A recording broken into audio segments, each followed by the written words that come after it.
जय हिंद बच्चों, उम्मीद करता हूँ आपसे बढ़िया होंगे। अभी तक हम इलेक्ट्रिसिटी वाले चैप्टर में सीरीज पैरेलल कॉम्बिनेशन तक कर चुके थे। Resistance, resistivity and all these things we already did. Now from here we have to start our advantages, disadvantages, then some of the questions जो आपके सीरीज पैरेलल कॉम्बिनेशन से related है। ये आज हम करेंगे। अपना आज का टॉपिक ये होने वाला है। डिटेल डिस्क्रिप्शन करेंगे। जो आपको समझ नहीं आए कमेंट सेक्शन में कमेंट में बताइए कि सर यहाँ पे डाउट है। Then I also want to ask some questions in between that you have to answer in the comment section. ठीक है, चलो स्टार्ट करते हैं अपना सीरीज और पैरेलल के advantages. Now what are the advantages? In case of series we know that current is constant. Series में देखा था ना, this is series. In series our current is constant. Here we are having I current. इस resistance को cross करके भी I बचेगा and at the final end we also have I. So current is same. Hence the advantage for a circuit which need a constant current. So कुछ circuit होते हैं, हमने electronic circuit होते हैं, those need but constant current supply. They not want any constant voltage. They want constant current. So वहां पे series combination best है। वहीं पैरेलल कॉम्बिनेशन में current flow in different circuit is different. Means we have 3 to 4 branches. यहां से एक current आएगा, current जो है वो 3 से 4 हिस्सों में टूट जाएगा and then there is flow depending on the resistance जो आपका यूज हुआ है यहाँ पे। ठीक है, उस रेजिस्टेंस के अकॉर्डिंग आपका करंट अलग अलग होगा। तो ये कहां पे इंपॉर्टेंट है? जहां पे आपको डिफरेंट करंट की रिक्वायरमेंट है। और जूल्स लॉ ऑफ हीटिंग जो है, जो आप आगे पढ़ोगे, उसमें क्या होता है कि जो हीटिंग है is directly proportional to current. ठीक, तो करंट ज्यादा होगा। यहां पे देखो सेम करंट है, सेम जो बैटरी से करंट जनरेट हुआ वो सेम करंट है, तो यहां पे हीटिंग ज्यादा होगी। In series combination you will have more heating. In parallel combination the heating is less. इसका दूसरा पहलू से आप बता सकते हो, सीरीज कॉम्बिनेशन में क्योंकि रेजिस्टेंस आपका इंक्रीज हो जाता है, सो आपकी जो हीटिंग है वो कम होगी, नहीं ज्यादा होगी। और पैरेलल में क्योंकि जो रेजिस्टेंस है वो आपका कम हो जाता है, which means your heating will be more. ठीक है, वायरिंग सीरीज कॉम्बिनेशन में ये देख सकते हो, सीरीज कॉम्बिनेशन में वायरिंग बड़ी सिंपल होती है। ठीक है, तो it is simple. In parallel each component operate independently. Okay, ये इट इज वेरी इंपॉर्टेंट। हर एक कंपोनेंट इंडिपेंडेंटली ऑपरेट करेगा, विच मीन्स जैसे कि आपके घर में, मोस्टली घरों में हम यूज करते हैं पैरेलल कॉम्बिनेशन। घर में आपके डिफरेंट डिफरेंट अप्लायंसेज होते हैं, like fan, like tubelights and refrigerator, microwave oven and a lot more. तो in those every instrument require different current. ठीक है, कई बार क्या होता है आपका इलेक्ट्रिक बल्ब फ्यूज हो जाता है। फ्यूज हो गया तो in series if you have electric bulb here and ये फ्यूज हो गया, फ्यूज होने का मतलब होता है यहां से इसकी वायरिंग टूट गई। वायरिंग टूट गई मतलब सीरीज में नेक्स्ट जो रेजिस्टेंस, नेक्स्ट जो डिवाइस है वो काम नहीं करेगा। But in case of parallel में क्या होता है आपका, ये अगर ब्रोक हो गया, इस वाला कोई भी रेजिस्टेंस का मतलब कोई भी अप्लायंस ब्रोक हुआ, मान लेते हैं ये टूट गया, तो भी जो बाकी डिवाइसेस हैं वो वेल प्रॉपर वर्क करते रहेंगे। ठीक है, तो एवरी डिवाइस वर्क इंडिपेंडेंटली। समझ आ गया? Next, components work in sequence.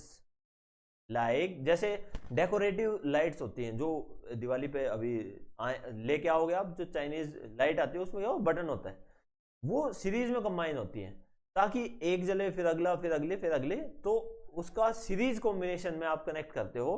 तो यहां पे component work in sequence, first second third, क्योंकि करंट का फ्लो तो इलेक्ट्रॉन्स का फ्लो तो यहां से होगा ना, यहां से स्टार्ट हुआ फर्स्ट में, फर्स्ट कंपोनेंट में, देन सेकंड में, देन थर्ड में। ठीक है, तो सीक्वेंस में काम करते हैं आपके series combination. But in case of parallel इसका एडवांटेज क्या है? पैरेलल ये आपके दोनों के एडवांटेज बता रहा हूं। चलो सीरीज के फाइनलाइज कर देता हूं। Cost effective due to simple circuit, क्योंकि सीरीज का सर्किट जो सिंपल होता है, कॉस्ट इफेक्टिव होता है सीरीज। बट वहीं पैरेलल में देखो, कंपोनेंट्स कैन बी एडेड और removed without affecting the operation of other part. जैसे यहां पे इसको रिमूव कर दिया तो भी दूसरे पार्ट्स को कोई फर्क नहीं पड़ेगा, ऐड कर दिया तो भी कोई फर्क नहीं पड़ेगा, ठीक है। वो करंट कम ज़्यादा हो जाएगा, बट ऐसा नहीं है कि एक डिवाइस कोई ख़राब हो गया, ऐड ऑन कर दिया तो करंट बहुत ही कम हो गया, नहीं, ऐसा कुछ नहीं होता है, ठीक है। जब तब तक नहीं होगा जब तक बहुत एकदम से एक्सट्रीम लेवल का रेजिस्टेंस ना लगा दो, तब तक कोई करंट फ्लो पे ज़्यादा सा फर्क नहीं पड़ता है, समझ गए। अब last, each component is parallelly receive the full voltage. Okay, देखो जैसे आपका सीरीज में था, सीरीज में क्या हो रहा था कि हर एक जो कंपोनेंट है उसको सेम करंट मिल रहा था, वहीं पैरेलल में क्या होगा, हर कंपोनेंट को करंट तो डिफरेंट होगा, बट जो आपका वोल्टेज है, क्योंकि सीरीज में voltage drop across all the resistance same, यहां पे वोल्टेज ड्रॉप जो होगा वो सेम रहेगा। सो ऑप्टिमाइजिंग परफॉर्मेंस के लिए आप पैरेलल कॉम्बिनेशन का यूज करोगे, क्योंकि यहां पे वोल्टेज फ्लक्चुएशन नहीं होता है। वहीं अगर हम पैरेलल की बात करें तो अगर यहां पे बहुत हैवी रेजिस्टेंस लगा दिया, रेजिस्टेंस बहुत हैवी लगा दिया, तो ओम्स लॉ क्या कहता है, V is directly proportional to R, क्योंकि करंट सेम है, V इक्वल्स टू IR होता है, ये सेम है I, तो करंट को हटा देंगे और प्रोपोर्शनलिटी हम देखेंगे R के साथ, क्योंकि R वेरी कर है। तो जब हैवी रेजिस्टेंस लगेगा तो वहां पे वोल्टेज ड्रॉप ज्यादा होगा, और कम हैवी लगेगा तो वोल्टेज ड्रॉप कम होगा। तो परफॉर्मेंस इंक्रीज करने के लिए आप पैरेलल कॉम्बिनेशन का यूज करते हो, सीरीज का नहीं करते। चलो इसका कुछ एप्लीकेशन पार्ट देखते हैं। तो application of series in voltage divider, when you need to divide voltage, क्योंकि in series you have different resistance, तो यहां पे कुछ वोल्टेज ड्रॉप होएगा, ठीक है, वहीं यहां पे कुछ वोल्टेज ड्रॉप होएगा। तो to divide voltage you use series combination, heating element, क्योंकि इन सीरीज कॉम्बिनेशन क्या होता है, आपका करंट सेम रहता है, करंट ज्यादा रहता है, तो हीटिंग एलिमेंट जो होते हैं जहां पे हमें हीट अप करने की जरूरत है, जैसे बहुत सारे आपने अगर वो देखा हो, क्या बोलते हैं, हीटर जो होता है जहां पे दो कोयल कनेक्ट होती है, तो उनको सीरीज में कनेक्ट करते हैं, पैरेलल में नहीं करते, क्योंकि पहले एक से फ्लो किया फिर दूसरे से फ्लो किया, तो रेजिस्टेंस बढ़ने की वजह से हीटिंग इफेक्ट ज्यादा होता है। तो सीरीज को हम हीटिंग एलिमेंट्स में भी यूज करते हैं, जैसे जो छोटा आता है ना लैंप, उसमें ऐसे ऐसे होती थी वायरिंग, तो यहाँ पे अगर इसको यहाँ से टूट जाए तो इसको उठा के इस सर्कल को, स्प्रिंग को इसके अंदर डाल देते थे ताकि वो कंटिन्यू वर्क करता रहे। तो सीरीज में हीटिंग ज्यादा होती है, इसलिए सीरीज को हीटिंग एलिमेंट्स में यूज करते हैं। Fuse based protection circuit, okay, जहां पे फ्यूज का यूज होता है, प्रोटेक्शन के लिए फ्यूज का यूज होता है, वहां पे series combination use. LED register, ये आपका एक रजिस्टर होता है, ठीक है, तो यहां पर भी यूज करते हैं। नाउ ज्यादा सा इस रजिस्टर के बारे में जानने की कोई जरूरत नहीं है। Now in case of parallel, parallel को कहाँ यूज करते हैं, very important essential component is your house hold electricity wiring, जो घर में वायरिंग होती है उसके पैरेलल में कनेक्ट किया जाता है। Now power supply circuit, okay, when you need to supply some power in a circuit then also you use your parallel combination. Computer different component work, okay, in computers, computer जो होते हैं उसमें अलग अलग component अलग अलग voltage पे work करते हैं, फर्स्ट थिंग। सेकंड थिंग, सब इंडिपेंडेंटली वर्क करते हैं, मींस कोई एक खराब हो गया तो इसका मतलब ये नहीं है सब कुछ खराब हो जाएगा कंप्यूटर में। लैपटॉप की बात नहीं करते, क्योंकि लैपटॉप में एसेंशियल कंपोनेंट ही दिए, जो कंप्यूटर होते हैं तो उसमें बहुत सारे कंपोनेंट होते हैं, ऐसा नहीं है कि कोई एक कंपोनेंट फॉल्ट ही हो जाए तो उसको फॉल्ट होने की वजह से पूरा खराब हो जाए। हाँ, अब इसमें ये मत कहना कि सर अगर रैम खराब हो जाए, सर अगर जो आपका प्रोसेसर है वो खराब हो जाए, बेटा ये एसेंशियल कंपोनेंट है। कुछ एक होते हैं जैसे जो पावर ऑन करते हैं तो वो बटन, ठीक है, उसके साइड में जो लाइट ब्लिंक करती है वो खराब हो जाए, कोई दिक्कत नहीं है। स्पीकर जो है जिसमें से आवाज आती है वो खराब हो जाए, कोई दिक्कत नहीं है, because all these are connected in parallel, तो एक दूसरे से इंडिपेंडेंट रहते हैं, समझ गए। चलो, नहीं समझ आया कमेंट सेक्शन में बता सकते हो, हम बढ़ते हैं आगे, इनकी डिसएडवांटेज देखिए। Now drawbacks of series and parallel, पहले सीरीज के देखते हैं। सीरीज के क्या ड्रॉबैक्स हैं, voltage is divided which is not ideal for appliances, क्योंकि वोल्टेज डिवाइड हो जाएगी, जैसे कि आपका जो पावर सप्लाई है, पावर सप्लाई से आपको लिखा था 220 वोल्ट, तो अगर आप सब सर्किट जितने भी आपके कंपोनेंट है उनको कनेक्ट कर देते हो 220 वोल्ट में, तो कुछ वोल्ट आपका बल्ब लेगा, कुछ फैन लेगा, और जो चलते चलते चलते लास्ट में जो बचेगा उसके पास पोटेंशियल ड्रॉप बहुत ही कम होएगा। तो ये यहां पे अगर बल्ब लगा है तो वो बहुत कम ग्लो करेगा। So it is not feasible to use series in household because we cannot get a good performance. So it is not ideal for appliances in household. Failure of मतलब अगर आपका कोई भी एक कंपोनेंट, जैसे bulb खराब हो गया, फैन खराब हो गया, तो आपका पूरा का पूरा जो घर पे सर्किट है वो खराब हो जाएगा अगर आप उसको सीरीज में कंबाइन करते हो। तो failure of entire circuit if one component breaks. ठीक है। थर्ड, टोटल रेजिस्टेंस इंक्रीज हो जाता है विद इंक्रीजिंग जितने भी कंपोनेंट इंक्रीज करोगे उतना ही आपका टोटल रेजिस्टेंस इंक्रीज हो जाए। क्यों? सीरीज में क्या होता है बेटा, resistance is equals to R1 plus R2 plus R3, और एड ऑन कर दोगे और इंक्रीज हो जाएगा रेजिस्टेंस, और एड ऑन कर दो और इंक्रीज। इससे क्या होगा, वोल्टेज बहुत ही ज्यादा डिवाइड हो जाएगी, but you are having only 220 volts. उसको बहुत ज्यादा डिवाइड कर दोगे तो आपका परफॉर्मेंस नहीं आ पाएगी। That's why you use parallel combination at your home. ठीक है, पैरेलल कॉम्बिनेशन यूज करते हैं। पैरेलल कॉम्बिनेशन के आपके जो पॉजिटिव्स हैं इसी के सारे पॉजिटिव हो जाएंगे, जो सीरीज के ड्रॉबैक्स हैं वो पॉजिटिव हो जाएंगे। अब पैरेलल कॉम्बिनेशन के क्या ड्रॉबैक है, इसकी जो वायरिंग होती है वो बड़ी कॉम्प्लेक्स होती है। क्योंकि बच्चों को भी, जैसे आपको भी समझने में कोई प्रॉब्लम होती है, तो आपको कौन सी सर्किट समझने में प्रॉब्लम होती है, पैरेलल कौन सा है, कि कौन से दो रेजिस्टेंस पैरेलल कनेक्टेड है, यही समझ नहीं आता, बड़ी मुश्किल से समझ आता है। तो सर्किट क्योंकि कॉम्प्लेक्स है पैरेलल का। अब अनइक्वल करंट डिस्ट्रीब्यूशन होता है और इसकी वजह से अनइक्वल हीटिंग होती है। मींस अगर आप हीटर को कनेक्ट कर देते हो, जैसे हीटर को कनेक्ट किया, ठीक, तो हीटर में जो रेजिस्टेंस है उसके अक्रॉस ज्यादा पोटेंशियल ड्रॉप होगा। पोटेंशियल ड्रॉप ज्यादा होगा तो उसकी वजह से क्या होगा, आपका जो करंट है वो कम हो जाएगा। ठीक है, क्योंकि करंट कम हो जाएगा तो हीटिंग कम होगी आपकी। जूल्स लॉ पढ़ेंगे हम, वो कहता है करंट ज्यादा है तो आपकी हीटिंग ज्यादा होगी। तो क्योंकि जैसे कोई रेजिस्टेंस लगाए, हीटर लगा दिया, हीटर, इसका रेजिस्टेंस बहुत हाई है तभी तो ये हीटर की तरह यूज होगा। रेजिस्टेंस हाई है तो V हाई हो जाएगा, बहुत ज्यादा रेजिस्टेंस मतलब बहुत ज्यादा पोटेंशियल ड्रॉप होगा, और करंट जो है वो बहुत कम हो जाएगा। करंट कम है तो हीटिंग कम होगी। ठीक है। Now third point, if too many resistance are connected in parallel the power supply may struggle to supply enough current leading to voltage drop. Okay, अब हमने बात की थी पहले कि हम बहुत सारे, जैसे इसमें बताया था, सीरीज में बहुत सारे रजिस्टर्स को कनेक्ट नहीं कर सकते क्योंकि परफॉर्मेंस नहीं आएगी। वहीं इसमें भी पैरेलल में भी क्या होगा, बहुत सारे रजिस्टर कनेक्ट कर दिए तो जो करंट है, यहाँ पे जो करंट आई है वो छेक में तो सही सही चले जाएगा, लेकिन उसके बाद एक मिनिमम जो थ्रेशोल्ड रिक्वायरमेंट है उससे कम हो जाएगा, क्योंकि करंट ही तो डिवाइड हो रहा है। अब एक स्टार्टिंग में आपके पांच सर्किट है, 5 अप्लायंस है, फिर 50 हो जाए तो करंट बहुत ज्यादा डिवाइड हो जाएगा, जिसकी वजह से पोटेंशियल ड्रॉप बहुत वेरी करेगा।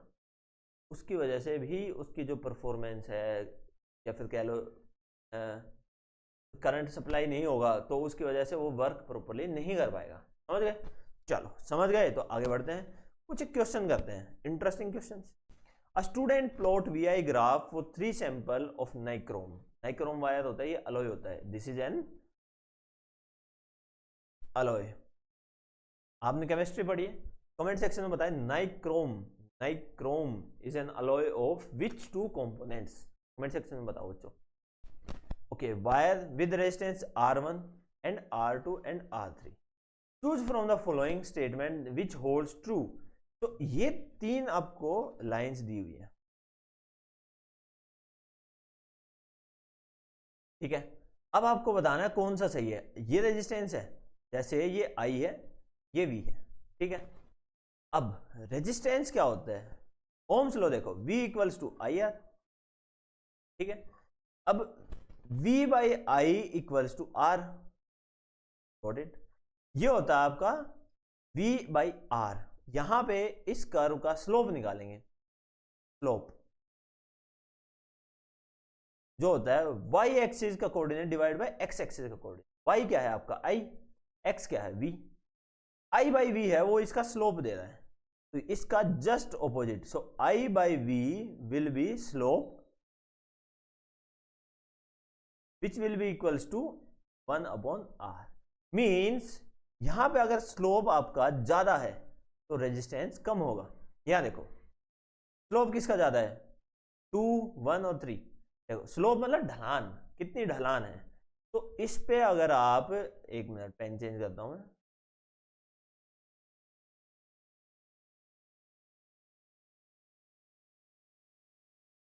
इसके ऊपर आप किसी बॉल को छोड़ते हो तो वो आराम से रोल करेगी, इसके ऊपर तेज और इसके ऊपर बहुत तेजी से नीचे जाएगी। तो स्लोप किसका ज्यादा है, इस वाले का, R3 का। ठीक है, तो R3 का स्लोप ज्यादा है, इसलिए हम कह सकते हैं, क्योंकि स्लोप ज्यादा है, देखो यहां लिखो slope of R3 is greater than R1 is greater than R2, sorry this is R2। ठीक है, hence resistance of R2 is greater than R1 is greater than R3। क्योंकि स्लोप ज्यादा है रेजिस्टेंस कम होगा, स्लोप ज्यादा है तो रेजिस्टेंस कम होगा, स्लोप कम है तो रेजिस्टेंस ज्यादा होगा। समझ गए, समझ आ गया तो कमेंट सेक्शन में बताओ कि हाँ सर क्लियर, एवरीथिंग क्लियर। नहीं तो कमेंट में लिखिए कि क्या समझ में आया। Next, study the VI graph for a resistor as shown in the figure, prepare a table as shown। okay, table बनानी है इसकी, 4 different values of V। ठीक है, find the value of current for V equals to 10 volt। First task table बनानी है। Second, I निकालना है जब V आपका 10 वोल्ट है। ठीक है, how can we determine the resistance of the resistor from this graph? so we need to find resistance। Table तो बना सकते हो, टेबल में क्या है आपका सीरियल नंबर, यहां पे लिख देना करंट, यहां पे आपका वोल्टेज। ठीक, करंट क्या है आपका 1 एम्पियर, तो 1 एम्पियर के ऊपर वोल्टेज कितनी है 2 volt is 2, then 2 ampere 4 volt, 3 ampere 6 volt, 4 ampere 8 volt. ठीक है, 5 के ऊपर आपको रीडिंग नहीं है, तो ये हो गई आपकी रीडिंग। यहां से then you need to find current when voltage is 10 volt. Voltage अगर 10 वोल्ट है तो करंट क्या होगा, देखो यहां पे कितना इंक्रीमेंट, 2 से 2 2 2 2 मींस इक्वल वो है आपका इंक्रीमेंट। यहां पे देखो 1 1 1 1, तो 5 के ऊपर 2 का जो इंक्रीमेंट करेंगे तो 10 वोल्ट हो जाए, 10 वोल्ट हो जाएगी। तो current eight 10 volt will be 5 ampere. Got it. अब इसके बाद बढ़ते हैं, फाइनल जो आपकी टर्म है, you need to determine the resistance। so resistance will be using Ohm's law V by I, V by I। तो कोई भी 2 पॉइंट ले लेते हो, ये एक पॉइंट ले लेते A, ये एक पॉइंट ले लेते B। तो del V by del I will be equals to 6 minus 4 divide by 3 minus 2। V क्या है, ये 6 minus 4 divide by 3 minus 2, it will be 2। ये हो गया आपका 2 ओम रेजिस्टेंस इन सब का combination. Now next question, calculate the equivalent resistor of the following circuit. अब देखो इसमें पहले तो आपको पहचानना आना चाहिए कि ये कौन कौन से सर्किट पैरेलल में कनेक्ट है, कौन से सीरीज में। तो मैं आपको बता देता हूं सीरीज में कौन सा कनेक्ट है, पैरेलल में कौन सा। जैसे ये यहां से A पॉइंट है, ये B पॉइंट, ये C पॉइंट हो गया रेजिस्टेंस हटते ही, ये क्या पॉइंट हो गया, ये D हो गया, और ये E। अब देखो B और D के बीच में ये एक लगा हुआ है, तो ये 2 पॉइंट B और D के बीच में पैरेलल हो जाएगा, किसके साथ, इन दोनों के साथ। और ये इसके और इसके साथ जब पैरेलल होगा तो इन दोनों का आपका सीरीज कॉम्बिनेशन हो जाएगा।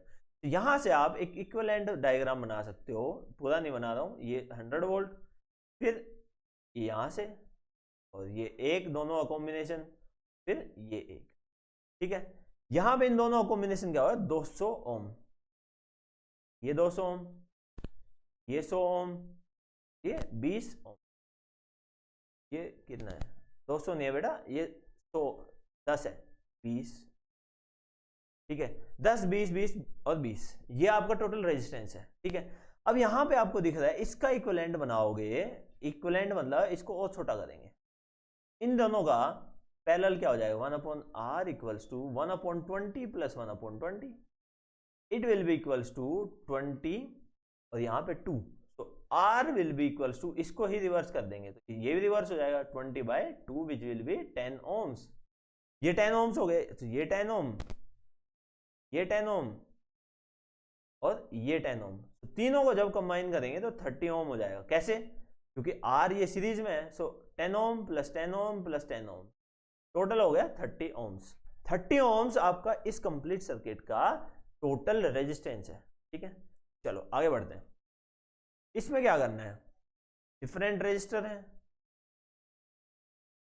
10 ohm, 20 ohm और 30 ohm, ये 3 रजिस्टर है which have been connected to the battery. Battery जो है आपकी ये 12 वोल्ट की है। The current through each circuit, we need to find the current through each circuit, so each resistor जो है उसके थ्रू करंट निकालना है। तो using Ohm's law we have V equals to IR, तो फर्स्ट वाले से निकालना है, सो V इक्वल्स टू, क्योंकि ये सब पैरेलल में कनेक्टेड है तो वोल्टेज जो है सबके अक्रॉस सेम हो जाएगा, which will be your 12 will be equals to I, current निकालना है आपको, करंट ही निकालना है क्योंकि current into resistance R1 10 ohm। ठीक है, ये क्या हो गया, I will be equals to 1.2 ampere. Then second for this we have 12 which is V equals to I into R20, so I will be equals to 12/20। Third वाला voltage क्या है 12, current क्या है I और रेजिस्टेंस क्या है 30, तो आपका क्या हो गया I will be 12/30 एम्पियर। ये हो गया आपका करंट इंडिविजुअल रेजिस्टर से। अब बढ़ते हैं आगे, next total circuit resistance, total resistance निकाला है, R will be equals to, और ये तो पैरेलल में है सब, तो 1/R parallel P equals to 1/R1 plus 1/R2 plus 1/R3 which will be equals to 1/10 plus 1/20 plus 1/30। यहाँ पे एलसीएम क्या आ जाएगा 60, 6 3 2, कितना हो गया,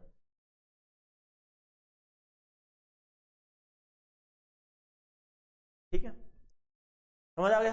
ये आपका रेजिस्टेंस आ गया है, नहीं ये आपका 1/RP आया है, आपको रेजिस्टेंस निकालना है, so RP will be equals to 60/11 ohms। ये आपका टोटल रेजिस्टेंस हो गया। टोटल करंट निकालना है, देखो टोटल रेजिस्टेंस आया आपका 60/11, ठीक, टोटल वोल्टेज है आपका 12 volt, total current, total resistance है, you have total resistance and you have total voltage, you need to find total current, so using V equals to IR, I will be equals to 12/60 into 11, it will be equals to 11/5। ठीक है, उम्मीद है ये समझ आ गया होगा, कोई डाउट नहीं होगा। अब नेक्स्ट क्वेश्चन जो है वो आप सोल्व करेंगे, और मेरी वीडियो के पीछे अगर कुछ दिख नहीं रहा है तो मैं जो बोल रहा हूं उससे भी आप समझ सकते हैं। ये क्वेश्चन है आपकी स्क्रीन के सामने, 3 रजिस्टर आर कनेक्टेड, ये गिवन है, calculate the current drawn from the battery, so total current क्या होगा, need to find total current. तो इसको देखो, इसको कैसे इक्विवेलेंट कर सकते हैं, ये 2 पॉइंट्स हैं, इनके बीच में सब कुछ कनेक्टेड है, तो ये 3 ओम इन दोनों 3 ओम के पैरेलल में है, तो it will have equivalent as 3 ohm क्या हो जाएगा 3/2, और ये हो गया 3 ओम। ये कहां से आया, सॉरी ये सीरीज में, सीरीज में ये हो जाएगा 6 ohms, 3 + 3। इसको फर्दर सोल्व कर सकते हैं आप, ये ऐसे है, तो you will have 1 resistance which will be equals to 1/RP equals to 1/6 plus 1/3। यहां से आप निकाल सकते हो 6 एलसीएम ले लो, 1 + 2 6/2 3/6, ये हो गया 1/RP, आरपी जो है आपका वो हो जाएगा 2 ओम। ये हो गया आपका आरपी।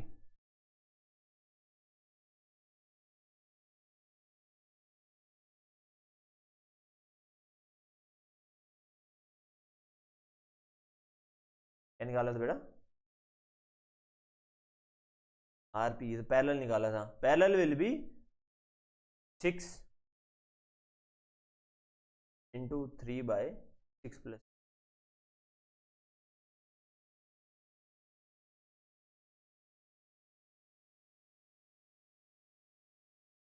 टोटल रेजिस्टेंस ये हो गया। आपको करंट निकालना है, so current will be equals to V by R. Ohm's law लगाएंगे। V क्या है आपका 3 वोल्ट, R क्या है 2 ओम। यहां से निकालो। कुछ कैलकुलेशन में मिस्टेक होगी वो आप देख लेना, अगर समझ नहीं आया तो बता देना मुझे। नेक्स्ट क्वेश्चन,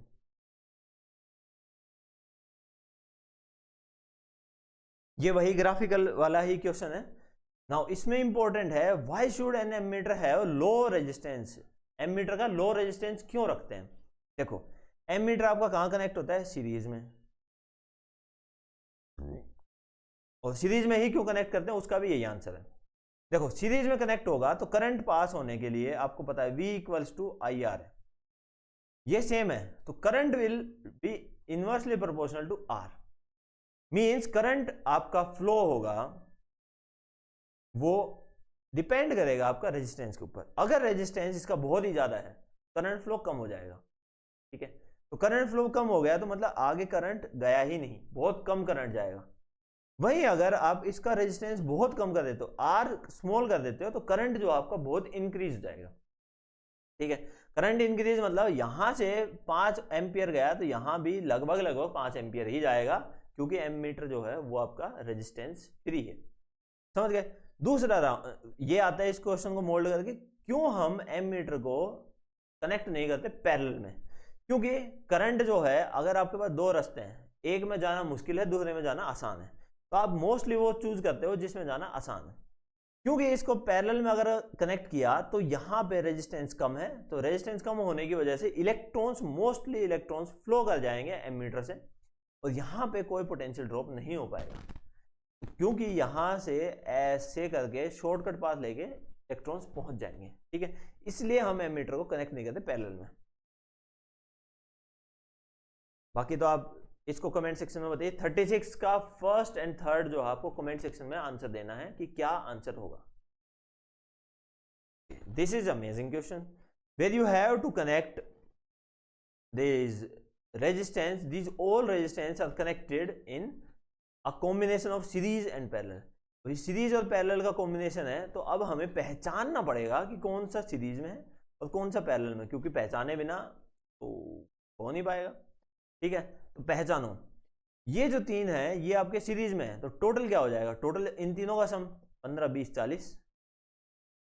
यहां से स्प्लिट हो गए, करंट ऊपर गया करंट नीचे गया, तो स्प्लिट हो गया करंट। करंट स्प्लिट होने का मतलब ये पैरेलल में हो गए, तो ये पैरेलल में हो गए। यहां पे कोई करंट स्प्लिट नहीं हुआ, तो ये जो टोटल रेजिस्टेंस है ये कितना हो जाएगा?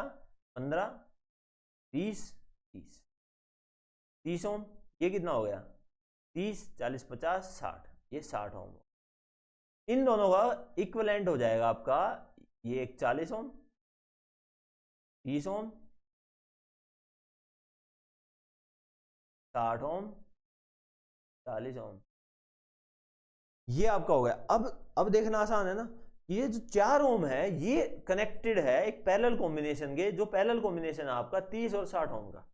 30 और 60 ओम का आप रेजिस्टेंस कैसे निकालोगे? 1/60 प्लस 1/30, ऐसे करके आप 1/R निकालोगे। उसके बाद इसको रिवर्स कर देना, आपकी वैल्यू आ जाएगी R की।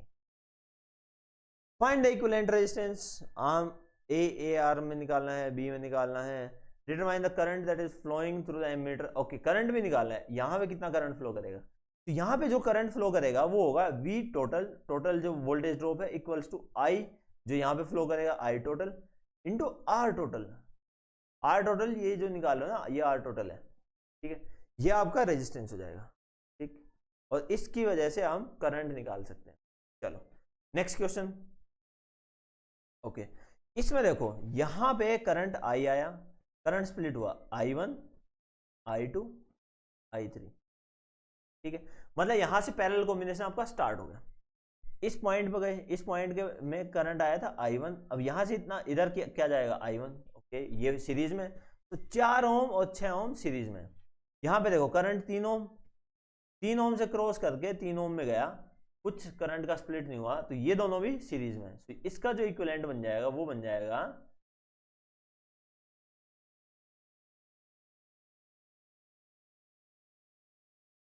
ये हो गया 6 और 4 का कॉम्बिनेशन सीरीज में 10 ओम, ये 3 और 3 का कॉम्बिनेशन 6 ओम, ये क्या हो गया 3 ओम। इसको पैरेलल में सॉल्व कर लीजिए, आपका आंसर आ जाएगा, ठीक है। उम्मीद है समझ आ गया। Calculate the effective resistance, okay, निकाल लोगे आप। List 2 disadvantage of using a series combination in ohm, ये आपको बताया था सीरीज कॉम्बिनेशन के डिसएडवांटेजेस में। नाउ एमीटर ए रीडिंग दिखा रहा है, ए इज 2A, ओके, एमीटर की जो रीडिंग है वो 2 एम्पियर है, मीन जो करंट हो जाएगा आपका वो हो गया 2A।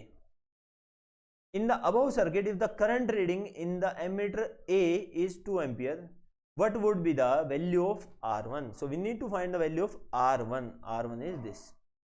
तो आपके पास टोटल पोटेंशियल कितना है 30 वोल्ट, टोटल करंट क्या है 2 एम्पियर, आपको निकालना गया R1। सो टोटल पहले तो टोटल रेजिस्टेंस निकालो, तो ये देखो इन दो पॉइंट्स के बीच में ये दोनों पैरेलल में कंबाइन है, तो इन दोनों को पैरेलल निकालें, क्या हो जाएगा RP1 equals to R1 into 10 upon n plus R1, ये हो गया RP1, सॉरी ये हो गया RP यहां तक।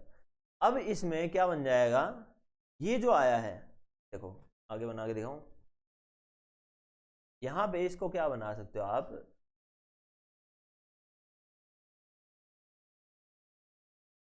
ये RP1 है, ये क्या है 5 ओम, इन दोनों का पैरेलल जो कंबाइन किया था वो RP1 हो गया, उसकी जगह ये लग गया, ठीक है।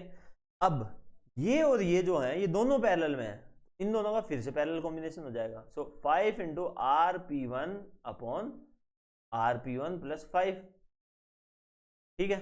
ये हो गया आपका इक्विवेलेंट सर्किट यहां तक का, यहां तक का। तो कुछ समझ नहीं आ रहा ना, पूछ लेना।